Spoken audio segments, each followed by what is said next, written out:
ایک ایسی کتاب کی گہرائیوں میں اترنے والے ہیں جو صرف تاریخ نہیں بلکہ ایک پوری قوم کی شناخت، اس کی روح اور اس کے صدیوں پر محیط سفر کی کہانی بیان کرتی ہے۔ اور یہ کوئی معمولی کتاب نہیں ہے۔ نام ہے دی پٹھانز اور مصنف ہے سر اولیف کیرو۔ اور کیرو کوئی عام شہر ہسٹورین نہیں تھے۔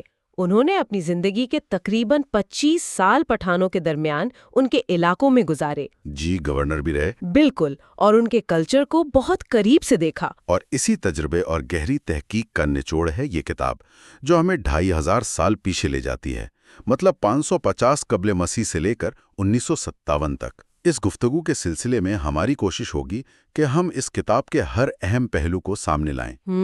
کیرو نے شروع میں ہی کچھ بنیادی سوالات اٹھائے ہیں جو آج بھی اتنے ہی اہم ہیں۔ افغان کون ہے؟ پٹھان کون ہے؟ کیا یہ ایک ہی لوگ ہیں؟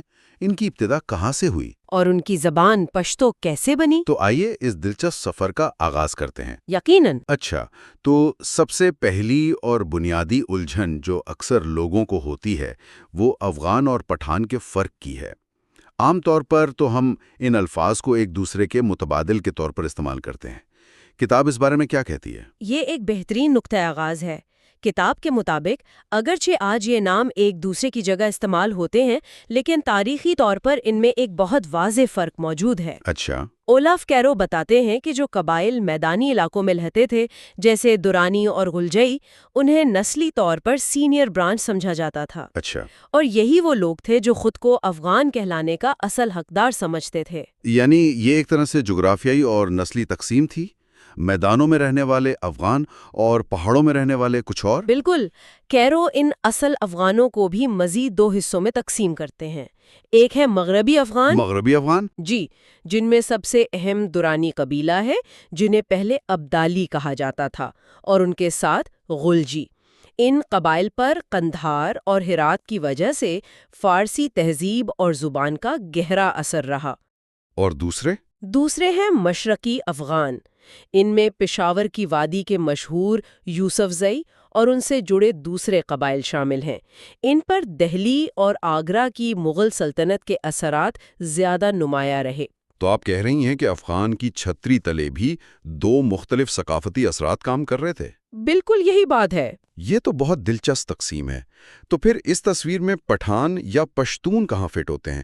جن قبائل کا نام ہمارے ذہن میں سب سے پہلے آتا ہے، جیسے آفریدی، وزیر، محسود، وہ کون ہیں؟ یہی اس کتاب کا ایک کلیدی نقطہ ہے۔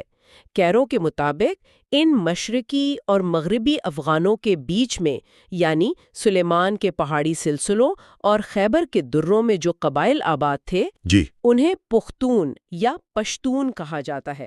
آفریدی، وزیر، محسود، یہ سب اسی گروپ میں آتے ہیں۔ ایک منٹ، تو کتاب یہ کہہ رہی ہے کہ جن قبائل کو ہم آج کوئنٹسینشل پٹھان سمجھتے ہیں، ان کا نسلی تعلق اصل افغانوں سے مختلف تھا؟ یہ تو بہت بڑا کلیم ہے۔ جی، کتاب یہی کہتی ہے۔ اس کے مطابق ان پہاڑی قبائل کا جد امجد ایک مشترکہ شخص کرلانڈنی یعنی کارلنڈری تھا، جو کہ روایات کے مطابق حقیقی افغان نسل سے نہیں تھا۔ واہ! اور یہی وہ قبائل ہیں جو اپنی جغرافیائی پوزیشن کی وجہ سے کبھی کسی بڑی سلطنت کے مکمل زیر اثر نہیں آئے۔ انہوں نے ہمیشہ اپنی ایک الگ شناخت اور آزادی برقرار رکھی۔ اور شاید اسی آزادی نے ان کی زبان اور لہجوں کو بھی الگ الگ شکلوں میں محفوظ رکھا ہوگا۔ کتاب اس لسانی تقسیم کے بارے میں کیا بتاتی ہے؟ جی ہاں، اور یہ تقسیم بھی بڑی حد تک جغرافیائی ہے۔ زبان کی 2 بڑی قسمیں ہیں، جنہیں سخت اور نرم لہجے میں تقسیم کیا جاتا ہے۔ سخت اور نرم؟ ایک ہے پختو یعنی سخت لہجہ، یہ شمال مشرقی قبائل بولتے ہیں، جیسے پشاور، سوات دیر کے لوگ، افریدی اور اورکزئی بھی۔ ٹھیک ہے۔ دوسری ہے پشتو یعنی نرم لہجہ، یہ جنوب مغربی قبائل کی زبان ہے، جیسے قندھار کے دورانی، غلجئی اور وزیرستان اور بلوچستان کے قبائل۔ اس کی کوئی مثال دے سکتی ہیں کہ سخت اور نرم لہجے میں فرق کیا ہے؟ سب سے عام مثال شین اور خے کی آواز کا ژ اور غ میں تبدیل ہونا ہے۔ جیسے شمال میں پختون کہتے ہیں تو جنوب میں پشتون کہتے ہیں۔ اچھا، پختون اور پشتون، سمجھ گیا۔ بالکل۔ ایک اور مثال لفظ ہے پخاور، جو شمال میں بولا جاتا ہے اور جنوب میں پشاور بن جاتا ہے۔ یہ ایک بنیادی صوتی فرق ہے۔ یہ تو بہت واضح تقسیم ہے۔ اور کتاب میں خوشحال خان خٹک کے قبیلے کا ذکر بھی ہے اس حوالے سے؟ جی، اور یہ بہت ہی شاندار مثال ہے۔ خوشحال خان کا قبیلہ خٹک واحد بڑا قبیلہ ہے جو ان دونوں لہجوں میں تقسیم ہے۔ وہ خٹک جو کوہاٹ کے جنوب میں رہتے ہیں وہ نرم پشتو بولتے ہیں، لیکن جو اکوڑا اور مردان کی طرف آباد ہوئے وہ اپنے پڑوسی یوسف زئیوں کے ساتھ اتنا گھل مل گئے کہ اب وہ سخت پختو بولتے ہیں۔ واہ! تو شناخت، جغرافیہ اور زبان، یہ سب چیزیں ایک دوسرے سے کتنی گہرائی سے جڑی ہوئی ہیں۔ اچھا، اتنے قدیم اور آزاد قبائل، ان کی ابتدا کے بارے میں بھی یقیناً بہت سی کہانیاں ہوں گی۔ سب سے مشہور کہانی کون سی ہے؟ جی، اور یہاں سے گفتگو ایک بہت ہی متنازع اور دلچسپ موڑ لیتی ہے۔ سب سے مشہور روایت جسے صدیوں تک دہرایا گیا وہ یہ ہے کہ پٹھان بنی اسرائیل کے 10 گمشدہ قبائل میں سے ہیں۔ ہاں، the last tribes of Israel, یہ میں نے بھی سنا ہے۔ کتاب اس نظریے کو کہاں سے اخذ کرتی ہے؟ کارو اس کا سراغ لگاتے ہیں مخزن افغانی جیسی کتابوں سے جو 17ویں صدی میں مغل بادشاہ جہانگیر کے دربار میں لکھی گئیں۔ اچھا۔ اس روایت کے مطابق افغان قوم بنی اسرائیل کے بادشاہ ساؤل یعنی کنگ سال کے پوتے افغانہ کی اولاد ہے۔ کہانی یہ ہے کہ جب بخت نصر نے یروشلم کو تباہ کیا تو یہ قبائل جلاوطن ہو کر غور کے پہاڑوں میں آ کر آباد ہو گئے۔ لیکن اولاف کرو خود اس نظریے کو کس نظر سے دیکھتے ہیں؟ کیا وہ اسے تاریخی حقیقت مانتے ہیں؟ نہیں، وہ اسے بڑی خوبصورتی سے آدھا تاریخی اور آدھا افسانوی قرار دیتے ہیں۔ وہ اس کی مقبولیت کو تسلیم کرتے ہیں لیکن اس میں موجود تضادات کی بھی نشاندہی کرتے ہیں۔ مثلاً کہانی کا ایک حصہ یہ ہے کہ خالد بن ولید رضی اللہ تعالیٰ نے ان قبائل تک اسلام کا پیغام پہنچایا اور ان کا ایک سردار قیس مدینہ گیا، پیغمبر اسلام سے ملاقات کی اور وہاں انہیں پٹھان کا لقب ملا۔ یہ تو ایک بہت طاقتور کہانی ہے۔ بہت طاقتور، لیکن کیرو اسے ایک مزیدار کہانی کہتے ہیں جو غالباً مغل دربار میں اپنی شناخت کو عرب اور اسلامی دنیا سے جوڑنے کے لیے گھڑی گئی۔ وہ کہتے ہیں کہ یہ ایک رومانوی داستان تو ہو سکتی ہے لیکن تاریخ نہیں۔ لیکن یہ کہانی اتنی مقبول کیوں ہوئی؟ مطلب صرف مغل دربار میں گھڑنے سے ایک پوری قوم اپنی شناخت اس سے جوڑ لیتی ہے؟ اس کے پیچھے کوئی گہری سماجی وجہ بھی تو ہوگی۔ آپ نے بالکل صحیح سوال اٹھایا۔ کیرو اس کی ایک ممکنہ وجہ بھی بتاتے ہیں۔ وہ اپنے ایک دوست سید عبد الجبار شاہ کا ایک ذاتی واقعہ بیان کرتے ہیں جو خود ایک سید ہونے کے باوجود اس بنی اسرائیل نظریے پر پختہ یقین رکھتے تھے۔ اچھا۔ جب کیرو نے ان سے وجہ پوچھی تو انہوں نے کہا کہ ان کے لیے یہ ناقابل تصور ہے کہ ان کے آباء و اجداد کبھی بت پرست یا کافر رہے ہوں۔ بنی اسرائیل سے تعلق انہیں ایک توحید پرست مطلب مونوتھیسٹک ورثہ فراہم کرتا ہے جو ان کے اسلامی عقیدے سے مطابقت رکھتا ہے۔ اچھا۔ یعنی اپنی تاریخ کو اپنے حال کے عقیدے کے مطابق ڈھالنے کی کوشش۔ اور کیا کوئی ٹھوس تاریخی ثبوت ہے جو اس کہانی کو رد کرتا ہو؟ جی بالکل، سب سے بڑا ثبوت تو عظیم محقق البیرونی کی تحریروں سے ملتا ہے جو 11ویں صدی میں اس علاقے میں آیا تھا۔ وہ صاف لکھتا ہے کہ اس وقت بھی افغانستان کے مغربی سرحدی پہاڑوں میں باغی اور کافر ہندو قبائل آباد تھے، یعنی اسلام کی آمد کے 400 سال بعد تک بھی بہت سے افغان قبائل مسلمان نہیں ہوئے تھے۔ تو یہ بات کیس والی کہانی سے براہ راست متصادم ہے۔ بالکل۔ تو اگر کورو اس مشہور روایت کو ایک طرف رکھ دیتے ہیں تو پھر وہ سراغ کے لیے کہاں دیکھتے ہیں؟ وہ کیا متبادل پیش کرتے ہیں؟ بالکل، اور یہاں سے کتاب کا رخ ایک بالکل مختلف اور میرے خیال میں کہیں زیادہ دلچسپ سمت میں مڑتا ہے۔ کورو ہمیں 2500 سال پیچھے لے جاتے ہیں ایک ایسے مورخ کے پاس جسے بابائے تاریخ یعنی فادر آف ہسٹری کہا جاتا ہے، یونانی مورخ ہیروڈیٹس، جو 5ویں صدی قبل مسیح میں لکھ رہا تھا۔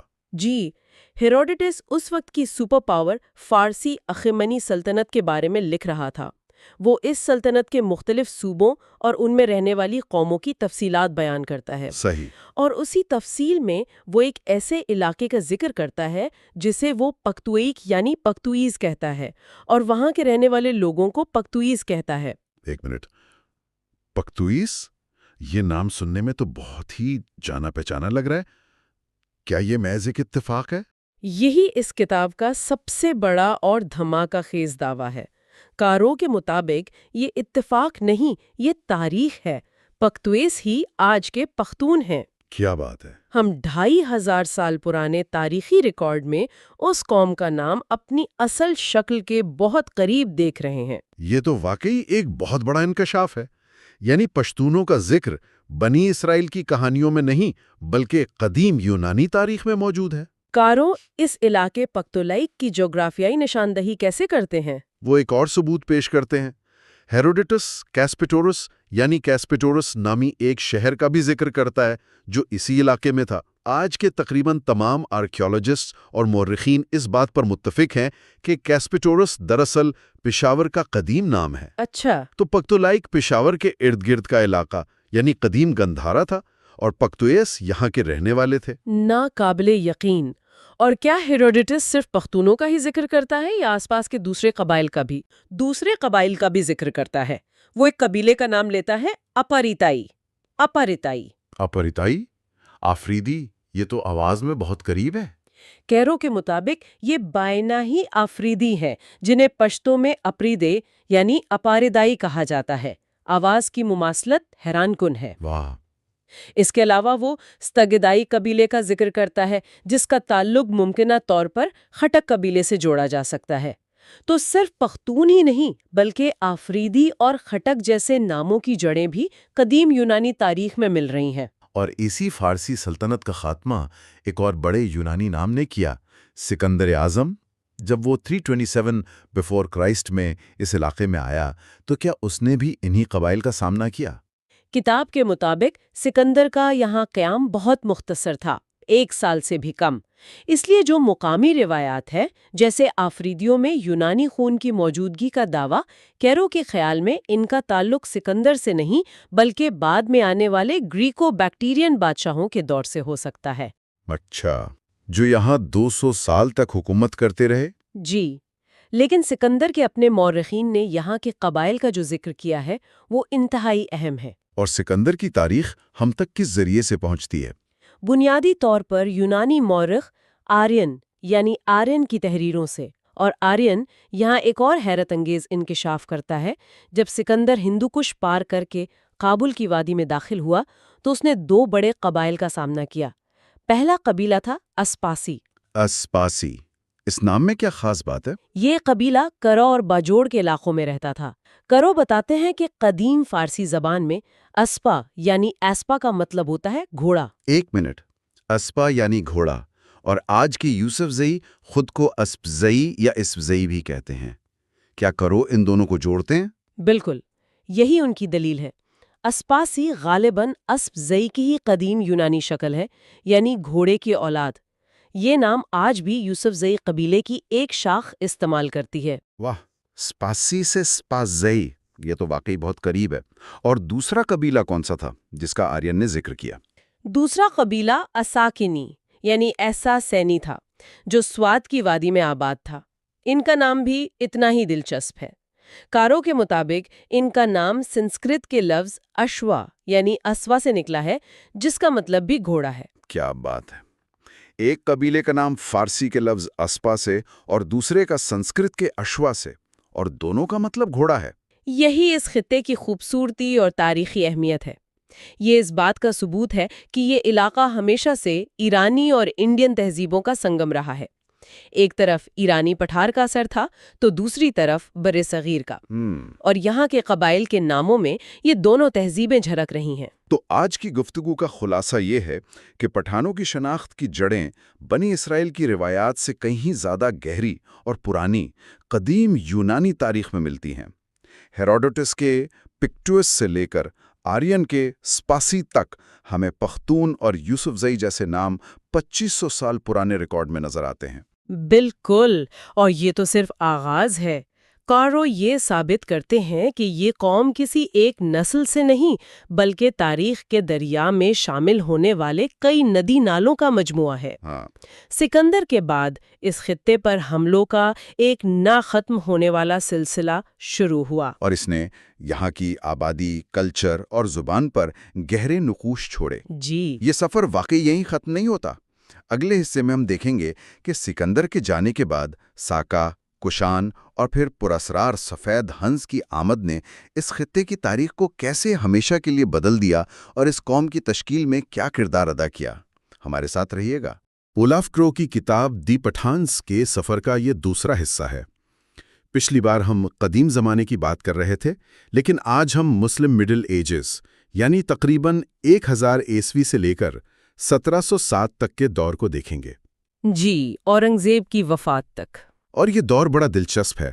اس میں آپ کو ہر قدم پر ایسی چیزیں ملیں گی جو ایک دوسرے کی ضد لگتی ہیں لیکن ایک ساتھ ہو رہی تھیں۔ بالکل، اور کرو نے اس دور کا جو مرکزی خیال پیش کیا ہے وہ خود ایک بہت بڑا پیراڈاکس ہے۔ وہ کیا ہے؟ دیکھیں، ایک طرف افغان ایک عالمی طاقت کے طور پر ابھر رہے تھے، ہندوستان کو فتح کر رہے تھے، دہلی کے تخت پر بیٹھ رہے تھے اور بڑے پیمانے پر اسلام بھی قبول کر رہے تھے۔ جی، لیکن دوسری طرف ان کا اپنا وطن، جسے کتاب میں بار بار روح کہا گیا ہے، یعنی سلیمان کے پہاڑی سلسلے اور اس کے آس پاس کا علاقہ۔ بالکل، وہاں کوئی مرکزی حکومت نہیں تھی، کوئی بادشاہ نہیں تھا، اور قبائل آپس کی لڑائیوں میں الجھے ہوئے تھے۔ تو ایک طرف سلطنتیں بنا رہے ہیں اور دوسری طرف اپنے گھر میں انتشار ہے۔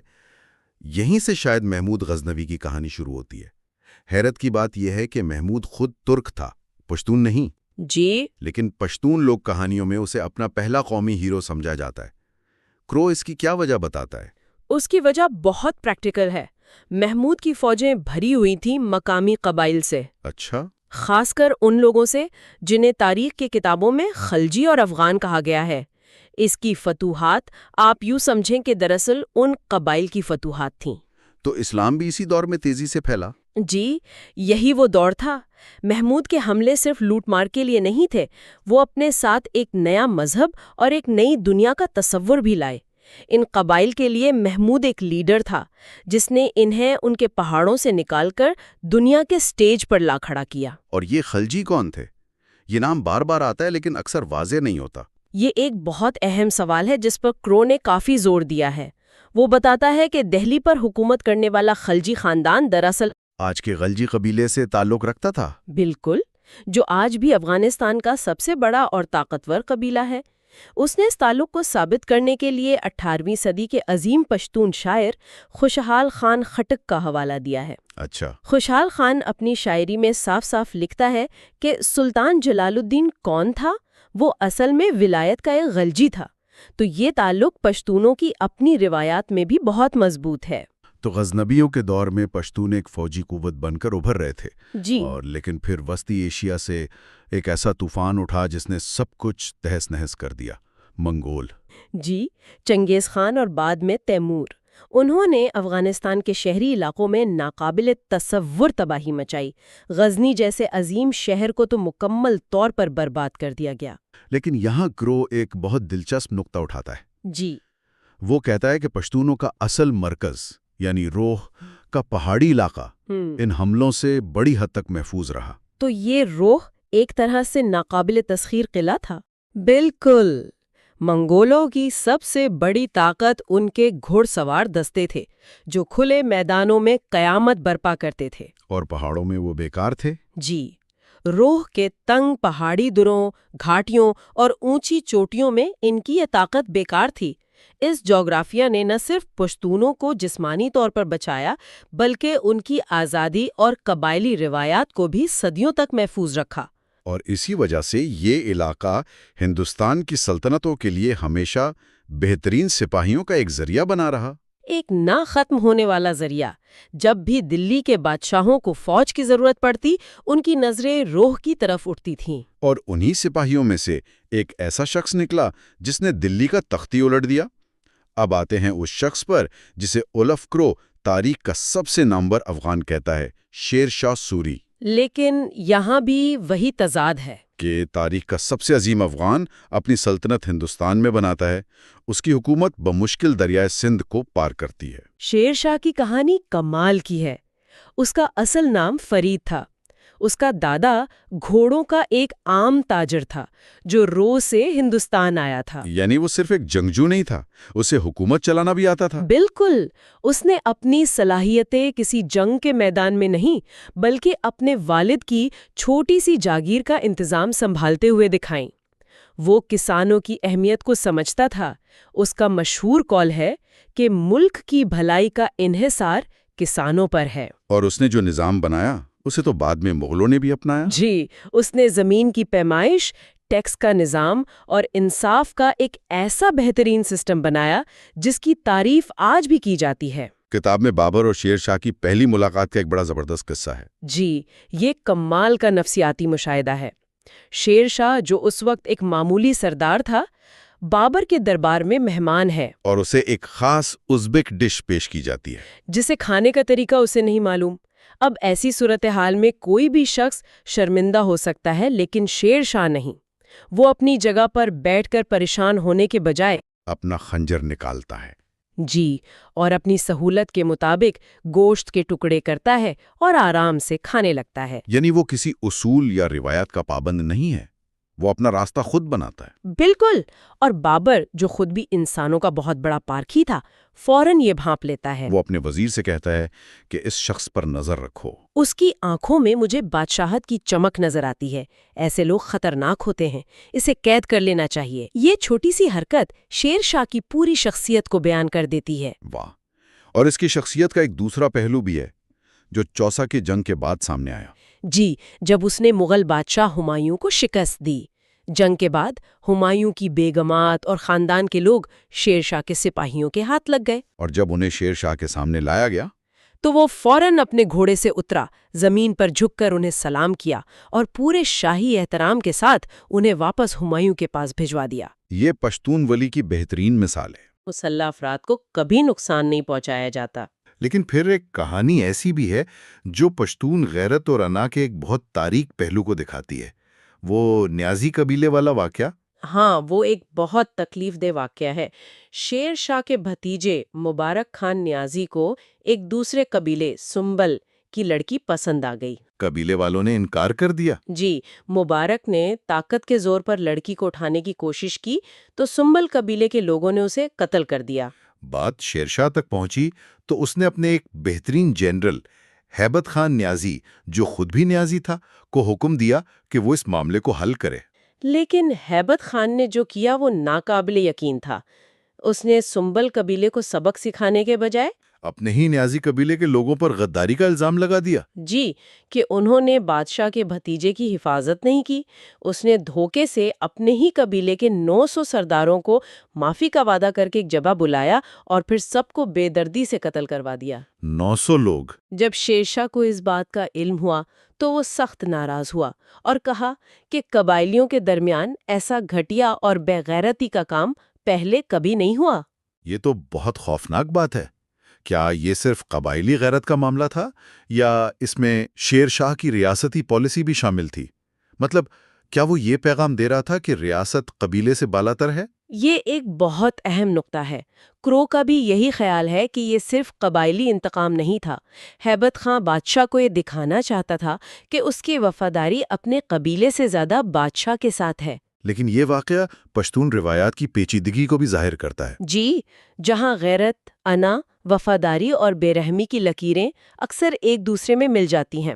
شیرشاہ کی میراث آج بھی دہلی کے پرانے قلعے اور خاص طور پر جہلم کے قریب رہتاس کے قلعے کی شکل میں موجود ہے، لیکن کتاب میں اس کی کچھ ادھوری خواہشات کا بھی ذکر ہے۔ جی، اس کی 4 ادھوری خواہشات تھیں، لیکن ان میں سب سے اہم یہ تھی کہ وہ روہ کے تمام پشتون قبائل کو پہاڑوں سے نیچے لا کر ہندوستان کے میدانی علاقوں میں آباد کرنا چاہتا تھا۔ اچھا؟ اس کا منصوبہ تھا کہ وہ انہیں زمینیں دے گا تاکہ وہ کابل سے آنے والے حملہ وروں، خاص طور پر مغلوں کے خلاف ہندوستان کی پہلی دفاعی لائن، ایک ڈھال بن سکیں۔ یہ تو تاریخ کا ایک بہت بڑا واٹ ایف لمحہ ہے۔ اگر شیرشاہ یہ کرنے میں کامیاب ہو جاتا تو شاید آج اس خطے کی تاریخ اور جغرافیہ بالکل مختلف ہوتا۔ بالکل، یہ اس کی دور اندیشی کا ثبوت تھا، لیکن اس کی اچانک موت کی وجہ سے یہ منصوبہ کبھی پورا نہ ہو سکا۔ اور ستم ظریفی یہ ہے کہ جس مغل بادشاہ ہمایوں کو اس نے شکست دی، اسی کے باپ بابر نے ہمیں پشتونوں کے بارے میں سب سے زیادہ بتایا ہے۔ کرو کے الفاظ میں بابر کے آنے سے پردہ اٹھ جاتا ہے۔ اس کا کیا مطلب ہے؟ اس کا مطلب یہ ہے کہ بابر سے پہلے سینکڑوں سال کی تاریخ ایک دھند میں لپٹی ہوئی ہے۔ مورخین بس مبہم سے الفاظ استعمال کرتے تھے، جیسے افغان یا خلجی۔ ہمیں یہ نہیں معلوم تھا کہ کون سا قبیلہ کہاں رہتا ہے، ان کے رسم و رواج کیا ہیں۔ جی، بابر کی آپ بیتی بابر نامہ پہلی ایسی تحریر ہے جو پشتونوں کی ان کے اپنے وطن میں ایک جیتی جاگتی، واضح اور تفصیلی تصویر پیش کرتی ہے۔ اور بابر خود کیسا انسان تھا؟ بابر صرف ایک فاتح نہیں تھا، وہ ایک کمال کا مصنف، ایک حساس شاعر اور فطرت کا شیدائی تھا۔ اس نے اپنی کتاب میں پہلی بار یوسف زئی، آفریدی، بنگش، وزیر ان سب قبائل کا نام لے کر ذکر کیا۔ اور انہی علاقوں میں کیا جہاں وہ آج بھی آباد ہیں۔ وہ ان کے راستوں، ان کے پہاڑوں، ان کی لڑائیوں اور ان کی مہمان نوازی کا ذکر کرتا ہے۔ یہ ایک دم سے تاریخ کو HD میں دیکھنے جیسا ہے۔ کتاب میں اس کے یوسف زئی قبیلے کے ساتھ تعلقات پر بھی خاصی تفصیل ہے۔ جی، اس کا یوسف زئیوں سے رشتہ بڑا پیچیدہ تھا۔ اس نے باجوڑ میں ان سے خونی جنگ لڑی اور ان کا قتل عام بھی کیا۔ لیکن پھر فوراً بعد اس نے ان سے صلح کر لی۔ اور ان کے ایک بڑے سردار شاہ منصور کی بیٹی بی بی مبارکہ سے شادی کر کے ایک مستقل اتحاد قائم کر لیا۔ کرو لکھتا ہے کہ اس شادی نے بابر کو پشتون ثقافت اور پشتون ولی کو قریب سے سمجھنے میں بہت مدد دی۔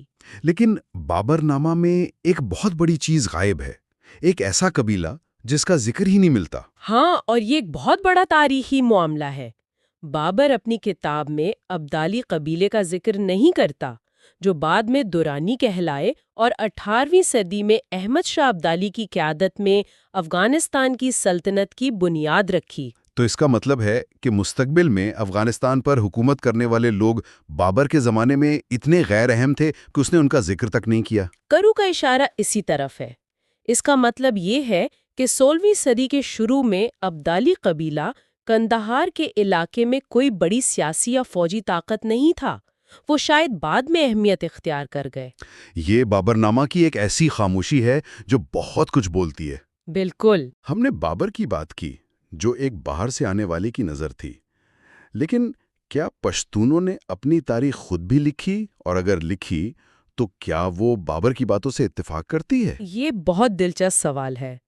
کرو کہتا ہے کہ پشتونوں کی اپنی لکھی ہوئی تاریخیں جیسے مخزن افغانی بھی تقریباً اسی دور میں یعنی بابر کے فوراً بعد لکھی جانی شروع ہوئیں۔ اچھا، تو ایسا لگتا ہے جیسے بابر کی تحریر نے انہیں اپنی تاریخ لکھنے پر اکسایا وہ؟ جی، شاید اپنی شناخت کو قائم کرنے کے لیے۔ اور ان تاریخوں میں کیا لکھا ہے جو بابر نامہ میں نہیں ہے؟ ان میں قبائل کی ہجرت کی بڑی بڑی شاندار داستانیں ہیں۔ ایک مرکزی کہانی یہ ہے کہ یوسف زئی اور ان کے حریف غوریہ خیل قندہار کے علاقے سے ہجرت کر کے کابل اور پھر پشاور کی وادی میں آئے۔ اور یہاں کرو ایک عجیب اتفاق کا ذکر کرتا ہے۔ جی، کہ پشاور کی وادی کا قدیم نام گندہارا تھا۔ البیرونی جیسے مورخ نے اسے قندہار بھی لکھا ہے۔ واہ! تو کیا یہ محض اتفاق تھا کہ یہ قبائل قندھار سے نکل کر ایک ایسی جگہ آئے جس کا نام بھی ان کے پرانے وطن سے ملتا جلتا تھا؟ ایک دلچسپ سوال ہے۔ ان روایات میں یوسف زئیوں کے ساتھ ہوئے ایک بڑے ظلم کا بھی ذکر ہے۔ جی، یہ ایک ایسی کہانی ہے جو آج بھی یوسف زئیوں کی یادداشت کا حصہ ہے۔ ان روایتوں کے مطابق جب یوسف زئی کابل پہنچے تو وہاں کے حاکم اور بابر کے چچا الغ بیگ مرزا نے دھوکے سے یوسف زئی قبیلے کے 700 سرداروں کو ایک دعوت پر بلایا اور پھر سب کو قتل کروا دیا۔ جی، 700 سرداروں کو، جنہیں ملک کہا جاتا تھا۔ 700؟ یہ تو پورے قبیلے کی قیادت کا خاتمہ تھا۔ بالکل، کہا جاتا ہے کہ اس قتل عام سے صرف 6 لوگ بچ نکلے، جن میں ایک نوجوان ملک احمد بھی تھا جو بعد میں یوسف زئیوں کا سب سے بڑا رہنما بنا۔ یہ کہانی ان کے لیے ایک فاؤنڈنگ متھ کی حیثیت رکھتی ہے۔ لیکن کروز ان بڑی ہجرتوں اور داستانوں پر کچھ شک بھی کرتا ہے۔ ہاں، وہ ان قبائلی تاریخوں کو ادب اور لوک کہانی کے طور پر تو سراہتا ہے، لیکن تاریخی حقیقت کے طور پر ان پر سوال اٹھاتا ہے۔ وہ واپس بابر نامہ کی طرف جاتا ہے۔ جی، اور کہتا ہے کہ بابر کے مطابق زیادہ تر قبائل پہلے سے ہی ان علاقوں میں تھوڑی بہت تعداد میں موجود تھے جہاں وہ آج ہیں۔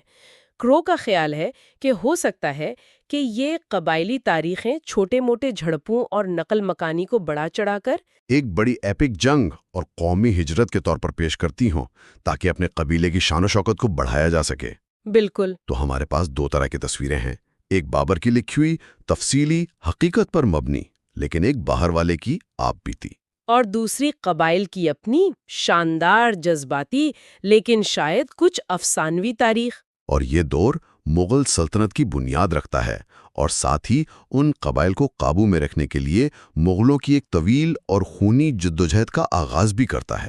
بالکل، اور اسی جدوجہد میں دو بہت بڑی طاقتیں ابھریں گی جو آنے والی صدی میں آپس میں ٹکرائیں گی۔ کون سی دو طاقتیں؟ ایک طرف دہلی کے تخت پر بیٹھا مغل شہنشاہ اکبر اعظم تھا، اپنی بے پناہ دولت اور منظم فوج کے ساتھ، اور دوسری طرف وزیرستان کے پہاڑوں سے اٹھنے والی ایک پراسرار اور طاقتور مذہبی تحریک روشنیاں، جی جس نے پورے سرحدی علاقے میں بغاوت کی آگ لگا دی۔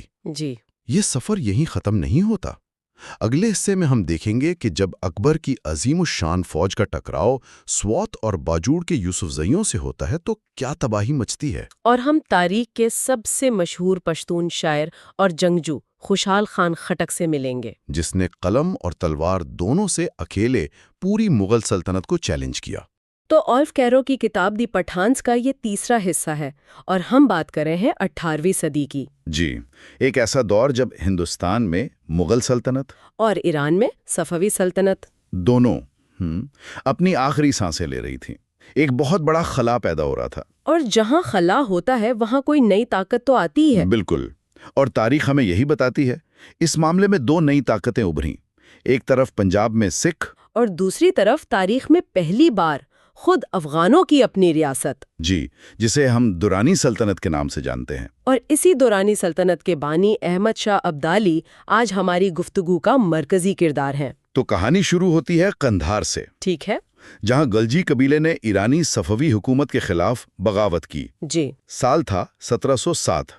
ہندوستان میں اورنگزیب کا انتقال ہوا۔ اور ٹھیک اسی سال قندھار میں یہ بغاوت ہوئی۔ بالکل، میر ویس نامی ایک غلجی سردار نے صفوی گورنر غرگن کے خلاف بغاوت کر دی۔ کیرو لکھتے ہیں کہ یہ کوئی اچانک فیصلہ نہیں تھا۔ نہیں، بالکل نہیں۔ میر ویس اس سے پہلے صفوی دارالحکومت اصفہان جا چکا تھا۔ اچھا، تو اس نے وہاں کیا دیکھا؟ اس نے اپنی آنکھوں سے صفوی سلطنت کی کمزوری دیکھی، ان کی عیاشی دیکھی۔ تو اسے اندازہ ہو گیا کہ یہ سلطنت اندر سے کھوکھلی ہے۔ جی، اسے سمجھ آ گئی کہ یہ باہر سے جتنے مضبوط نظر آتے ہیں ویسے ہیں نہیں۔ بس پھر کیا تھا، اس نے واپس آ کر گرگین کے خلاف قبائل کو متحد کیا۔ اور گرگین ایک جابر حکمران بھی تھا، ہے نا؟ بہت جابر تھا۔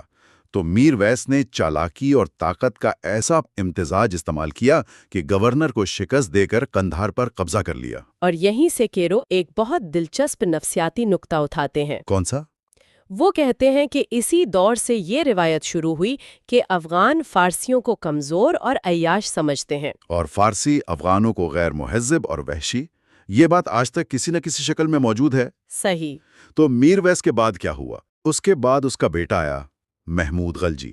اور وہ اپنے باپ سے بھی 2 قدم آگے تھا۔ اچھا، سن 1722 میں اس نے ایک فوج اکٹھی کی اور سیدھا ایران کے دل پر یعنی دارالحکومت اصفہان پر حملہ کر دیا۔ اور اس نے شہر فتح کر لیا۔ جی، سب کو حیران کرتے ہوئے اس نے شہر فتح کر لیا۔ یہ تو ایک بہت بڑی فوجی کامیابی تھی۔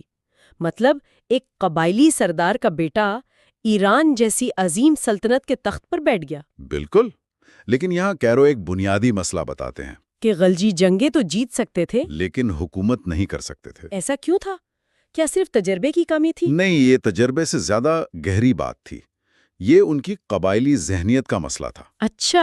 ان کے لیے طاقت کا مطلب تھا جنگ جیتنا، مال غنیمت حاصل کرنا۔ ایک ریاست کو چلانے کے لیے جو انتظامی ڈھانچہ چاہیے، جو صبر چاہیے، جو مفاہمت کی ضرورت ہوتی ہے، وہ ان کے ڈی این اے میں ہی نہیں تھی۔ محمود کا وحشی پن اسی ناکامی کا ایک ثبوت تھا۔ اس نے آصفہان کے 114 معززین کو ایک دعوت پر بلا کر قتل کروا دیا تھا۔ جی، اس کے اندر وہ اسٹیٹ کرافٹ یعنی حکومت چلانے کی اہلیت سرے سے تھی ہی نہیں۔ تو گلجیوں نے ایک خلا تو پیدا کیا لیکن اسے خود بھر نہیں سکے۔ بالکل۔ تو پھر اس خلا کو بھرا ایک ایسی شخصیت نے جس کا نام پورے خطے میں گونجنے والا تھا، نادر شاہ۔ جو خود ایک ترکمان تھا۔ جی، لیکن اس نے بکھرے ہوئے ایرانیوں کو متحد کیا اور گلجیوں کو آصف خان سے نکال باہر۔ اور صرف گلجیوں کو ہی نہیں، اس نے قندھار اور ہرات میں ابدالی قبیلے کو بھی شکست دی۔ لیکن یہاں اس نے ابدالیوں کے ساتھ وہ سلوک نہیں کیا جو غلجیوں کے ساتھ کیا تھا۔ اس نے ایک بہت ذہین قدم اٹھایا۔ یہ اس کا ماسٹر سٹروک تھا۔ اس نے ابدالیوں کی جنگی صلاحیتوں کو پہچانا۔ اسے معلوم تھا کہ یہ بہترین لڑاکا ہیں۔ بالکل، اس نے انہیں اپنی فوج کا حصہ بنا لیا، ان کا اعتماد جیتا اور ان کا ایک خصوصی دستہ اپنی ذاتی حفاظت کے لیے تیار کیا، ایک کارپس ڈیلیٹ۔ ایک منٹ، تو آپ کہہ رہی ہیں کہ جو شخص آگے چل کر افغان سلطنت کا بانی بنے گا، اس نے شروعات نادر شاہ کے ذاتی محافظ کے طور پر کی تھی؟ بالکل، اسی باڈی گارڈ دستے کا ایک نوجوان ہونہار افسر تھا جس کا نام تھا احمد خان۔ سدوزئی قبیلے سے؟ جی، ابدالیوں کی ہی ایک شاخ۔ اور یہی احمد خان نادر شاہ کے ساتھ 1739 میں ہندوستان پر حملے میں بھی شریک ہوا۔ کیرو اس مہم کا ایک واقعہ بیان کرتے ہیں جو احمد خان کی اہمیت کو ظاہر کرتا ہے۔ کائرو والا واقعہ؟ جی، جب نادر شاہ کی فوج وہاں سے گزر رہی تھی تو آفریدی قبائل نے گوریلا حملہ کر دیا۔ فوج میں بھگدڑ مچ گئی۔ جی، اور اس نازک موقع پر اسی افغان دستے نے، جس کی قیادت احمد خان جیسے نوجوان کر رہے تھے، حالات کو سنبھالا اور نادر شاہ کی فوج کو مکمل تباہی سے بچایا۔ اس واقعے کے بعد تو نادر شاہ کا اپنے افغان محافظوں پر اعتماد اور بھی بڑھ گیا ہوگا۔ بہت زیادہ۔ لیکن یہی غیر معمولی اعتماد آخرکار اس کی موت کی وجہ بھی بنا۔ ہے نا؟ اس کے اپنے ترکمان اور فارسی جرنل قزلباش حسد کرنے لگے۔ بالکل، انہیں یہ بات پسند نہیں تھی کہ نادر شاہ افغانوں پر اتنا بھروسہ کرتا ہے، اور یہ حسد اتنا بڑھا کہ 1747 میں جب نادر شاہ اپنے خیمے میں سو رہا تھا تو اسی کے قزلباش جرنیلوں نے اسے قتل کر دیا۔ یہاں سے کہانی کا سب سے ڈرامائی حصہ شروع ہوتا ہے۔ جی، احمد خان کو جب سازش کی بھنک لگتی ہے تو وہ اپنے ساتھیوں کے ساتھ بادشاہ کو بچانے بھاگتا ہے۔ لیکن جب وہ خیمے میں پہنچتا ہے تو بہت دیر ہو چکی ہوتی ہے۔ اسے نادر شاہ کی سر کٹی لاش ملتی ہے۔ اس وقت ایک 24 سالہ نوجوان کے ذہن میں کیا چل رہا ہوگا؟ غم، غصہ، لیکن سب سے بڑھ کر صورتحال کی سنگینی کا احساس۔ وہ ایک لمحہ بھی ضائع نہیں کرتا۔ بالکل نہیں، وہ جانتا تھا کہ قزلباش اب افغان دستے کو ختم کرنے کی کوشش کریں گے۔ اس نے فوراً اپنے ساتھیوں کو اکٹھا کیا اور قندھار کی طرف روانہ ہو گیا۔ اور راستے میں قسمت بھی اس کا ساتھ دیتی ہے۔ اسے محض قسمت کہنا شاید ٹھیک نہ ہو۔ کیرو اس بات پر زور دیتے ہیں کہ یہ ایک سوچی سمجھی چال تھی۔ اچھا؟ احمد خان کو معلوم تھا کہ نادر شاہ کا وہ خزانہ جو وہ ہندوستان سے لایا تھا اسی راستے سے گزرے گا۔ اس نے قافلے پر حملہ کیا اور وہ سارا خزانہ اپنے قبضے میں لے لیا۔ اور اس خزانے میں مشہور کوہ نور ہیرا بھی شامل تھا۔ جی ہاں، کوہ نور ہیرا۔ اور یہی خزانہ اس کی نئی افغان ریاست کا سیڈ منی بنا۔ تو اب اس کے پاس طاقت بھی تھی اور دولت بھی۔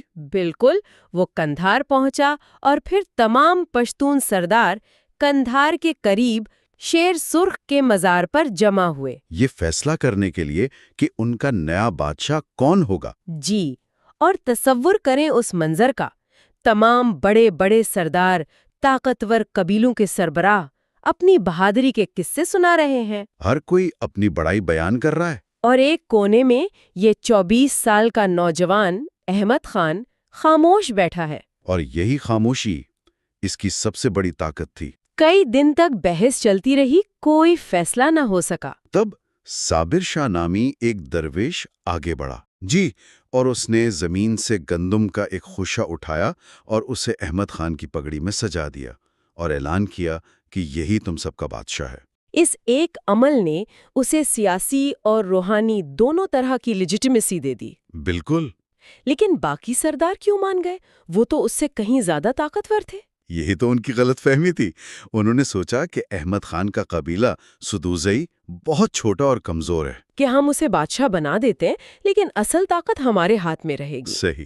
ہم اسے کٹھ پتلی کی طرح استعمال کریں گے، لیکن وہ یہ نہیں جانتے تھے کہ وہ کس ہیرے کو چن رہے ہیں۔ اور اسی دن احمد خان نے در دران یعنی موتیوں کا موتی کا لقب اختیار کیا۔ اور اسی لقب کی مناسبت سے اس کا قبیلہ ابدالی سے درانی کہلانے لگا، اور اس طرح درانی سلطنت کی بنیاد رکھی گئی۔ احمد شاہ نے اپنے 26 سالہ دور حکومت میں 8 بار ہندوستان پر حملہ کیا۔ اور اس کی سب سے مشہور جنگ 1761 میں پانی پت کی تیسری لڑائی تھی، جہاں اس نے مراٹھوں کی ابھرتی ہوئی طاقت کو فیصلہ کن شکست دی، ایسی شکست کہ وہ کئی دہائیوں تک سنبھل نہ سکے۔ جی۔ لیکن کرو کے مطابق احمد شاہ کی ان مہمات کا ایک غیر ارادی نتیجہ بھی نکلا۔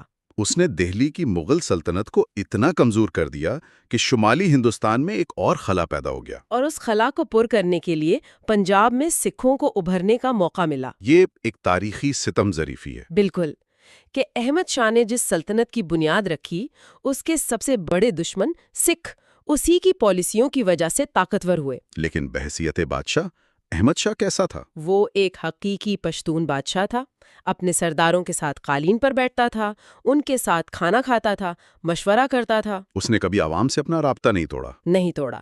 وہ پشتو زبان کا ایک اچھا شاعر بھی تھا۔ اس نے ایک ایسی سلطنت کی بنیاد رکھی جو دریائے آمو سے بحرائے عرب تک اور خراسان سے دہلی تک پھیلی ہوئی تھی۔ تو آپ کے پاس ایک عظیم بادشاہ ہے جس نے ایک عظیم سلطنت بنائی، پھر اس کے جانشین اس کے بیٹے تیمور شاہ کا کیا بنا؟ تیمور شاہ وہ اپنے والد کا بالکل الٹ تھا۔ اچھا؟ وہ ہرات میں پیدا ہوا تھا، فارسی ماحول میں پلا بڑھا تھا۔ اسے اپنے دورانی سرداروں کے بجائے فارسی بولنے والے مصاحب پسند تھے۔ کیرو تو یہاں تک لکھتے ہیں کہ وہ ٹھیک سے پشتو بھی نہیں بول سکتا تھا۔ یہ تو اپنے قبیلے اور اپنی طاقت کی بنیاد سے خود کو کاٹ لینے والی بات ہوئی۔ اور اس نے یہی کیا۔ سب سے بڑی غلطی اس نے یہ کی کہ دارالحکومت قندھار، جو درانیوں کا مرکز تھا، سے کابل اور پشاور منتقل کر دیا۔ اس نے خود کو اپنے لوگوں سے دور کر لیا۔ جی، اور اسی کے دور سے سلطنت کا زوال شروع ہوا۔ کیرو نے کوئی خاص واقعہ بیان کیا ہے جس سے اس کی ساکھ کو ناقابل تلافی نقصان پہنچا ہو؟ جی، ایک بہت اہم واقعہ ہے۔ ارسلہ خان نامی ایک طاقتور مومن سردار تھا۔ تیمور شاہ نے اسے امان کا وعدہ دے کر دربار میں بلایا، اور جب وہ حاضر ہوا تو تیمور نے اسے دھوکے سے اس کے دشمنوں کے حوالے کر دیا، جنہوں نے اسے قتل کر دیا۔ تو اس ایک غلطی نے اس عظیم سلطنت کی بنیادوں کو ہلا دیا جو اس کے والد نے بنائی تھی۔ بالکل، یہ پشتون روایات یعنی پشتون ولی کے خلاف ایک ناقابل معافی جرم تھا۔ پشتون ولی میں تو پناہ میں آئے ہوئے دشمن کی بھی حفاظت کی جاتی ہے۔ جی، اس کی حفاظت آپ پر فرض ہو جاتی ہے۔ تیمور نے اس مقدس اصول کو توڑا اور قبائل کا اعتماد ہمیشہ کے لیے کھو دیا۔ تو احمد شاہ نے جو عظیم سلطنت خون پسینے سے بنائی تھی، اس کے بیٹے تیمور شاہ کے دور میں اندر سے کھوکھلی ہونے لگی۔ جی، اور 1793 میں جب تیمور شاہ کا انتقال ہوا تو وہ اپنے پیچھے صرف ایک کمزور ہوتی سلطنت ہی نہیں چھوڑ کر گیا، بلکہ وہ اپنے پیچھے 23 بیٹے اور لاتعداد بیٹیاں بھی چھوڑ گیا۔ اور ساتھ ہی تخت کے لیے ایک نہ ختم ہونے والی لڑائی کا سامان بھی تیار کر گیا۔ اس نے کسی کو اپنا جانشین نامزد نہیں کیا تھا۔ یہ ایک ایسی غلطی تھی جو دورانی سلطنت کو لے ڈوبی۔ یہ سفر یہیں ختم نہیں ہوتا۔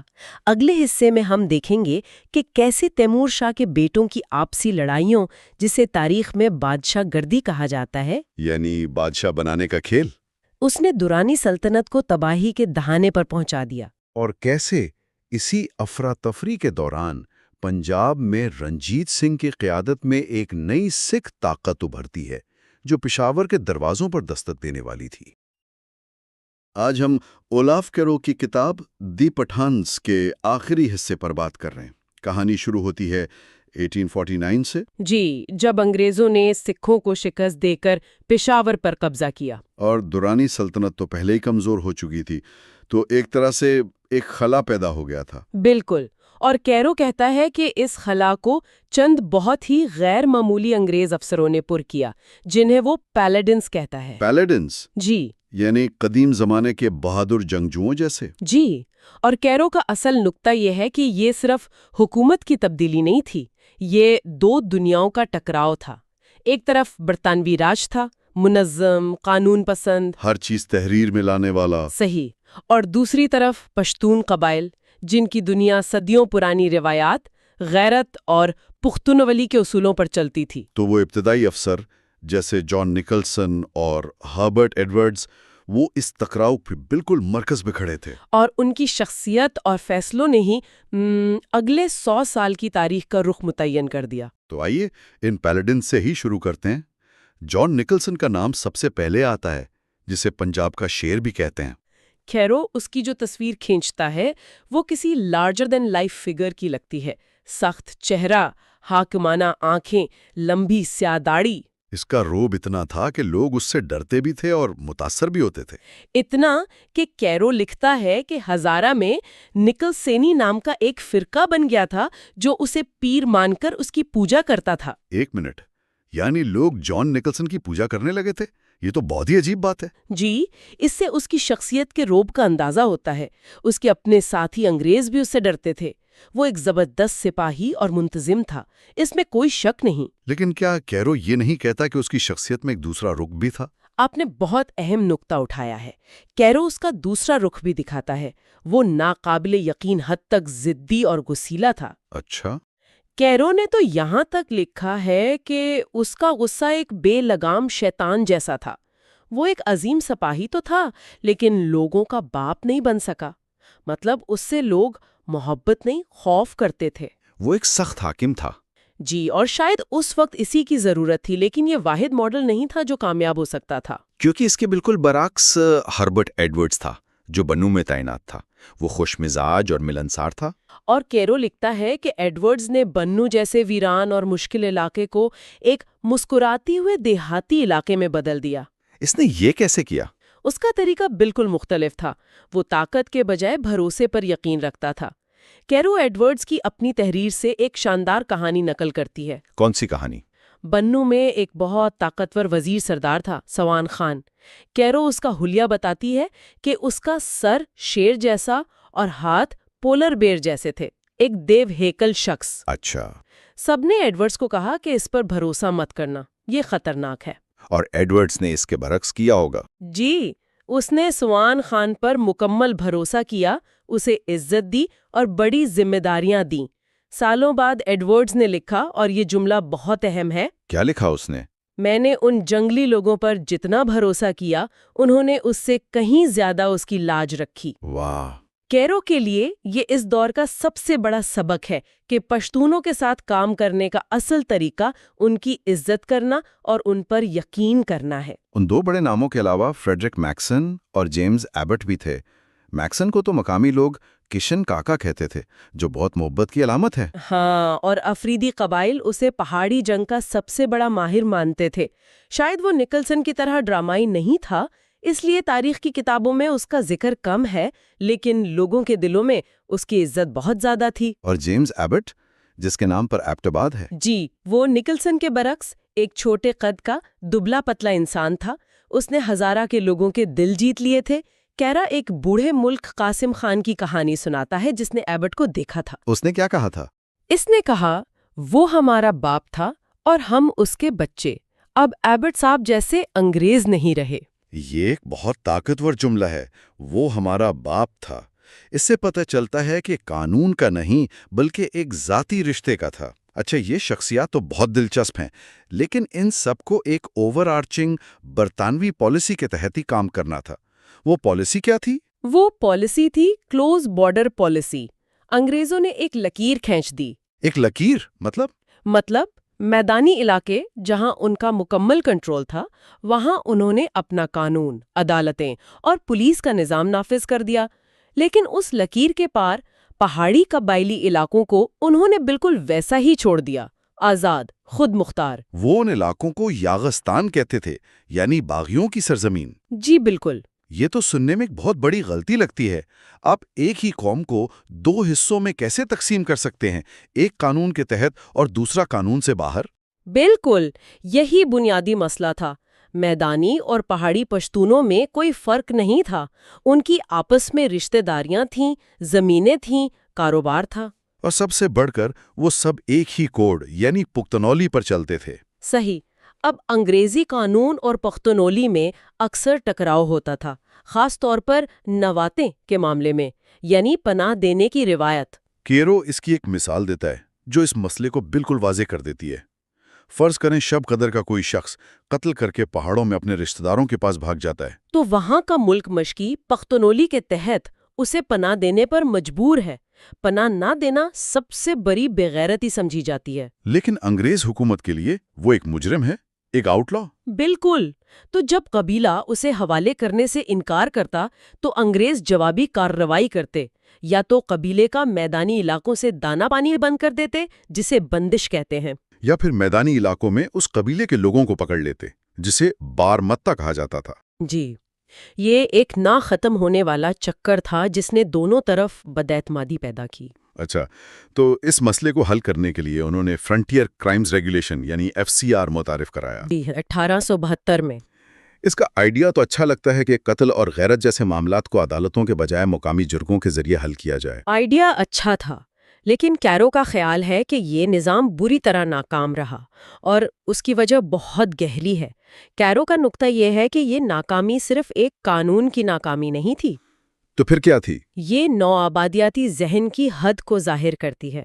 انگریز یہ سمجھ ہی نہیں سکے کہ انصاف کا ایک بالکل مختلف نظام بھی ہو سکتا ہے جو ان کے نظام جتنا ہی مؤثر ہو۔ اچھا، FCR ان کی اسی کوشش کا نتیجہ تھا کہ پشتون ولی کو اپنے فریم ورک میں فٹ کر لیا جائے، جو کہ ناممکن تھا۔ یہ نہ تو خالص انگریزی قانون تھا اور نہ ہی خالص پشتون روایت۔ یہ دو کشتیوں میں سوار ہونے کے مترادف تھا۔ اگر یہ پالیسی ہر جگہ مسائل پیدا کر رہی تھی تو وزیرستان جیسی جگہ پر تو یہ مکمل طور پر تباہ ہو گئی ہوگی۔ وزیرستان ہمیشہ سے ایک معمہ رہا ہے۔ نہ مغل، نہ درانی، نہ سکھ، کوئی بھی سلطنت اسے پوری طرح فتح نہیں کر سکی۔ اور یہاں کے قبائل خاص طور پر محسود سب سے زیادہ ناقابل تسخیر تھے۔ کیرو انہیں ایک بہت ہی ناقابل اعتماد قوم کہتا ہے، لیکن ساتھ ہی لکھتا ہے کہ یہ بات خود محسود بھی فخر سے کہتے ہیں کہ ان پر کوئی بھروسہ نہیں کر سکتا۔ یہ بات سمجھنا تھوڑا مشکل ہے۔ یعنی انگریز بلوچستان میں سینڈمن سسٹم کے ذریعے کامیاب ہوئے تھے، جہاں وہ سرداروں کو اپنے ساتھ ملا لیتے تھے۔ وہ ماڈل وزیرستان میں کیوں ناکام ہوا؟ یہی سب سے دلچسپ بات ہے۔ یہ ناکامی اس لیے ہوئی کیونکہ انگریزوں کو محسود قبیلے کا سماجی ڈھانچہ سمجھ ہی نہیں آیا۔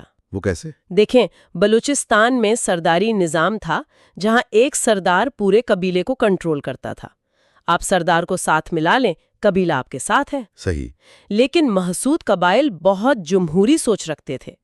ان کا اپنا ایک پیچیدہ نظام تھا جسے نکت کہتے ہیں، جو ہر خاندان اور شاخ کا قبیلے میں حصہ اور حیثیت طے کرتا تھا۔ تو کوئی ایک ملک یا سردار پورے قبیلے کا فیصلہ نہیں کر سکتا تھا؟ بالکل۔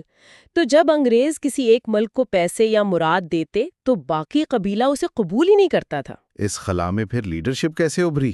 دو بڑے لیڈر سامنے آئے، جنگ میں ایک بہادر جنگجو جگر، اور سیاست میں ملا پووندا۔ ملا پووندا کا نام تو بہت سنا ہے۔ وہ ایک انتہائی ذہین اور شاطر رہنما تھا جو انگریزوں کے خلاف مزاحمت کی علامت بن گیا۔ کیرو لکھتا ہے کہ انگریزوں کی پالیسی اتنی غیر مستقل تھی، کبھی ملا کو نظر انداز کرنا، کبھی اسے خفیہ الاؤنس دینا، کہ اس نے صورتحال کو مزید خراب کر دیا۔ تو جب انگریز مقامی طور پر اس طرح جدوجہد کر رہے تھے، سرحد پر ایک بہت بڑی تبدیلی آنے والی تھی جس کا تعلق روس سے تھا، دی گریٹ گیم۔ جی، 19ویں صدی کے آخر میں روس وسطی ایشیا میں تیزی سے پھیل رہا تھا۔ کلکتہ اور لندن میں بیٹھے انگریز حکمرانوں کو خوف تھا کہ روس افغانستان کے راستے ہندوستان پر حملہ کر سکتا ہے۔ اور اسی خوف کی وجہ سے کلوز بارڈر پالیسی کو ترک کر کے فارورڈ پالیسی اپنائی گئی۔ بالکل، یعنی اب سرحد پر بیٹھ کر انتظار نہیں کرنا، بلکہ آگے بڑھ کر قبائلی علاقوں میں اپنا اثر و رسوخ قائم کرنا ہے۔ اور اسی فارورڈ پالیسی کا سب سے بڑا نتیجہ 1893 میں ڈیورنڈ لائن کی صورت میں نکلا۔ یہ ایک تاریخی لمحہ تھا جس کے اثرات آج تک محسوس کیے جاتے ہیں۔ پہلی بار افغانستان اور برطانوی ہندوستان کے درمیان ایک واضح سرحد قائم کی گئی۔ لیکن اس لائن میں ایک بہت بڑا مسئلہ پیدا کیا ہے نا؟ جی، اس نے ایک قبائلی علاقے کو دو حصوں میں تقسیم کر دیا۔ بہت سے قبائل جیسے محمد اور وزیر آدھے ایک طرف رہ گئے اور آدھے دوسری طرف۔ صحیح، تو پختونستان کے مسئلے کی بنیاد بھی یہیں سے پڑی۔ بالکل. ڈیورن لائن کے بعد انگریزوں نے ملاکنڈ، کرم اور خیبر میں ایجنسیاں قائم کیں اور قبائلی علاقوں میں اپنی فوجی موجودگی بڑھا دی. ان تمام تبدیلیوں کو دیکھ کر ایک شخص نے سوچا کہ اب اس نظام کو بدلنے کا وقت آ گیا ہے. وہ تھے وائسرائے لارڈ کرزن. کرزن ایک بہت ہی متحرک اور ویژنری وائسرائے تھا. اس نے دیکھا کہ یہ پورا سرحدی علاقہ پنجاب حکومت کے تحت ہے جو لاہور میں بیٹھی ہے. کرزن کا مشہور جملہ ہے کہ دنیا میں کوئی اور ملک اتنا غیر منطقی نظام نہیں اپناتا کہ وہ اپنی سب سے اہم سرحد کو ایک اور صوبائی حکومت کے ذریعے کنٹرول کرے. جی، تو اس نے 1901 میں ایک بہت بڑا قدم اٹھایا. اس نے پشاور، کوہاٹ، بنوں اور ڈیرہ اسماعیل خان کے پشتون اکثریتی اضلاع کو پنجاب سے الگ کر کے ایک نیا صوبہ، شمال مغربی سرحدی صوبہ یعنی NWFP بنا دیا. یہ ایک انقلابی قدم تھا. اس نئے صوبے نے پہلی بار پشتونوں کو ایک سیاسی اور انتظامی شناخت دی جس کا مرکز پشاور تھا. اس نے ایک مشترکہ پشتون شعور کو جڑ پکڑنے کے لیے زمین فراہم کی. بالکل. اور کیرو کے مطابق یہی وہ بنیاد تھی جس پر پشتون نشاط ثانیہ یعنی پٹھان رینیسنس کی عمارت کھڑی ہوئی. اور اس نشاط ثانیہ کے معمار کون تھے؟ کیرو 3 لوگوں کا ذکر کرتا ہے. صوبے کا پہلا چیف کمشنر ہیرالڈ ڈین، اس کا جانشین جارج روس کیپل اور سب سے اہم ایک مقامی رہنما صاحبزادہ عبدالقیوم. اچھا. ان تینوں نے مل کر پشتونوں کی جدید تعلیم کے لیے ایک ادارے کا خواب دیکھا. وہی خواب آج اسلامیہ کالج اور پشاور یونیورسٹی کی شکل میں ہمارے سامنے ہے. تو تعلیم، زراعت اور انفراسٹرکچر میں تو ایک نئی روح بیدار ہوئی، لیکن کیرو کہتا ہے کہ سیاسی میدان میں انگریز بہت سست تھے. بہت زیادہ سست. جب باقی ہندوستان میں 1920 کی دہائی میں مونٹیگو چمسفورڈ اصلاحات کے تحت سیاسی حقوق دیے گئے تو سرحد کو نظر انداز کر دیا گیا. جی، یہ کہہ کر کہ یہ علاقہ ابھی اس کے لیے تیار نہیں ہے. یہ ایک بہت بڑی غلطی تھی کیونکہ اس نے پشتونوں میں شدید احساس محرومی پیدا کیا. اور اسی احساس محرومی سے ایک نئی سیاسی تحریک نے جنم لیا، خدائی خدمتگار، جسے سرخ پوش بھی کہا جاتا ہے. بالکل. اس تحریک کے رہنما خان برادران تھے، ڈاکٹر خان صاحب اور عبدالغفار خان. جب انہیں صوبے کے اندر سیاسی حقوق نہیں ملے تو انہوں نے اتحادی باہر تلاش کیے. اور وہ اتحادی بنی انڈین نیشنل کانگریس. یہ ایک عجیب سیاسی اتحاد تھا. ایک طرف گاندھی کی ہندو اکثریت والی پارٹی اور دوسری طرف سرحد کی ایک خالص پشتون مسلم تحریک. یہ اتحاد ہوا کیوں؟ کیا یہ نظریاتی تھا؟ کیرو کے مطابق یہ نظریات سے زیادہ عملی ضرورتوں کا نتیجہ تھا. کانگریس کے پاس پیسہ اور ملک گیر تنظیم تھی.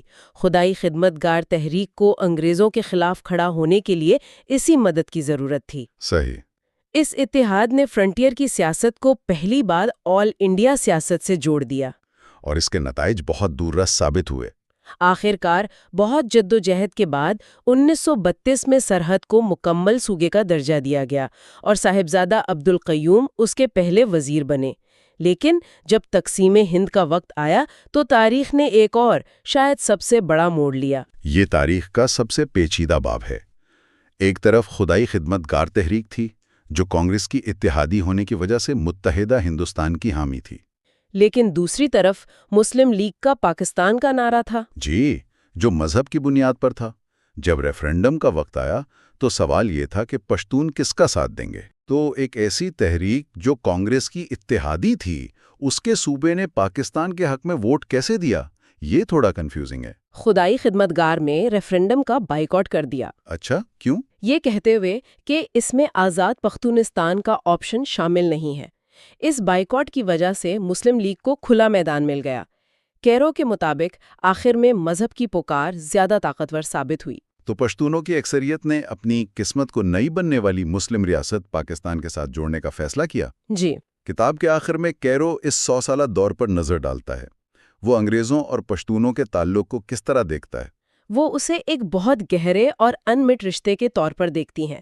وہ کہتی ہیں کہ یہ ایک لو ہیٹ ریلیشن شپ تھا جس میں لڑائی بھی تھی اور ایک دوسرے کے لیے احترام بھی. اور پاکستان بننے کے بعد؟ کیرو کا خیال ہے کہ پاکستان کے قیام کے بعد پشتونوں کے لیے ایک نیا باب شروع ہوا. ان کا مستقبل اب سرحد پر چھاپے مارنے یا بغاوت کرنے میں نہیں بلکہ ایک بڑی اور جدید ریاست کی تعمیر میں ہے. کتاب کا اختتام ایک بہت ہی دلچسپ اور اہم سوال پر ہوتا ہے. جی، کیرو ایک آخری بہت گہرا سوال اٹھاتا ہے۔ وہ کہتا ہے کہ تاریخ پر نظر ڈالیں تو پشتونوں کی صلاحیتیں اکثر اپنے وطن سے دور زیادہ چمکی ہیں۔ جیسے شیر شاہ سوری نے دلی میں حکومت کی یا احمد شاہ ابدالی نے ایک سلطنت بنائی۔ بالکل، وہ ہمیشہ باہر جا کر عظیم جرنیل اور بادشاہ بنے۔